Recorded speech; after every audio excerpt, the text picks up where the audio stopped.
Often question, why have I been single for almost 3 years? And then I'm quickly reminded when I left swipe a guy on Hinge just because I don't like his shorts. The amount of options are just overwhelming, so you start getting picky. Men need to understand that when women open up a dating app, it's just thousands of suitors. And so she starts picking on the dumbest stuff. I don't like his bracelet. I don't like that guy's shoes. His eye doesn't look right.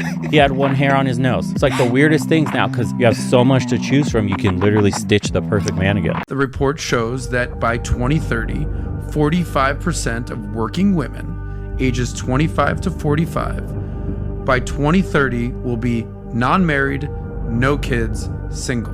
Okay, so you might say, well, what's wrong with that? Okay, if you think that you're going to be 45 years old, no kids, not married, and that you're going to genuinely be fulfilled in life because you made money, best of luck to you, honey. Right.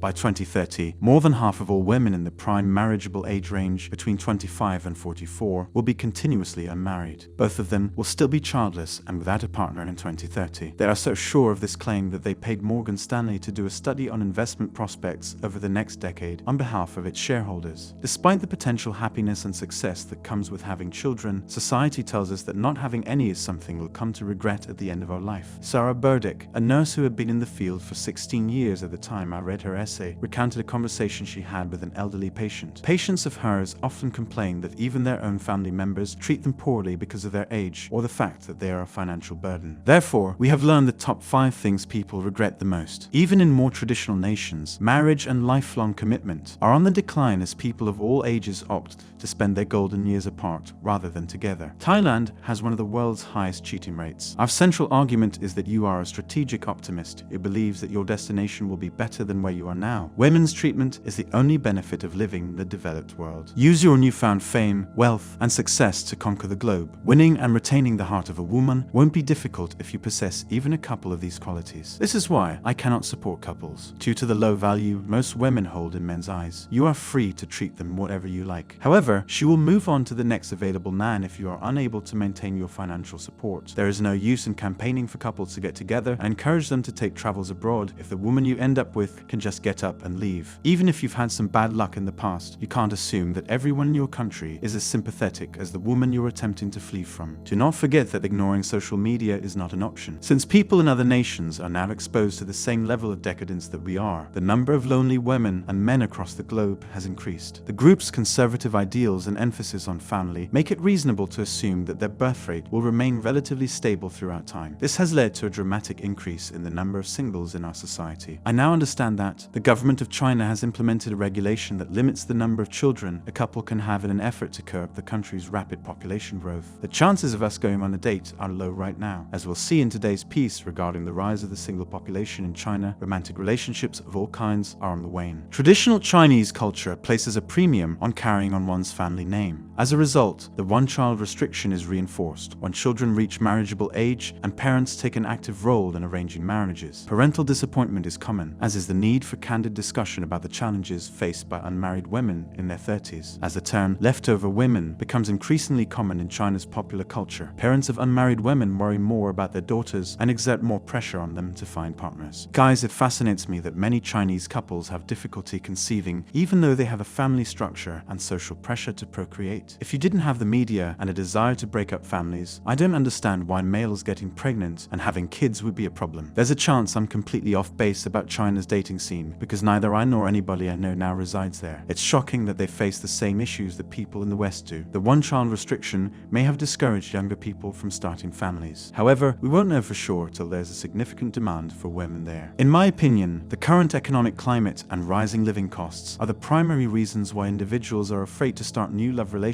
at this time. Even if this happens frequently, I have no idea why. Isolation and poverty are the natural results of individualism because a weakened community is an easier target for persecution. This is why voters as a whole tend to start families and keep their money within the clan. The family of a wealthy and influential person is crucial to maintaining their legacy after their death. However, modern women are so self-centered and aimless that if they are provoked to act adversely toward others, they will blow up the family, squander their fortune, and go off with the money. According to the Bible, money and possessions may only bring trouble. That's what the next generation of women who are divorcing for the sole reason that they're unhappy proves every day. The weakest link is always a woman or a family member who may be a wolf in sheep's clothing because the elites always win. We've all been here, and if women can't make lasting commitments in romantic partnerships, we'll never reach the top. This percentage of households comprised of a single person rose from 4.9% in 1990 to 14.5% in 2010. It was claimed in 2018 that more than a third of China's estimated 200 million unmarried adults were doing so in their homes. The increasing number of elderly people who are able to remain financially independent has boosted the economy. Business and industry are the locomotives of modern society. Because of better job prospects in urban and suburban areas, young people are fleeing the agricultural sector in droves. Industrialization is partly to blame for the enormous quantity of internal migration from the countryside to the cities. Thus, the younger generations have been exposed to alternative lifestyles, such as delaying marriage, expanding their social networks, and beginning families later in life. That's all for today on Manhood. Don't forget to smash the like and subscribe buttons, and also click on the notification bell to be the first to know when I drop a new video. See you next time. Cheers.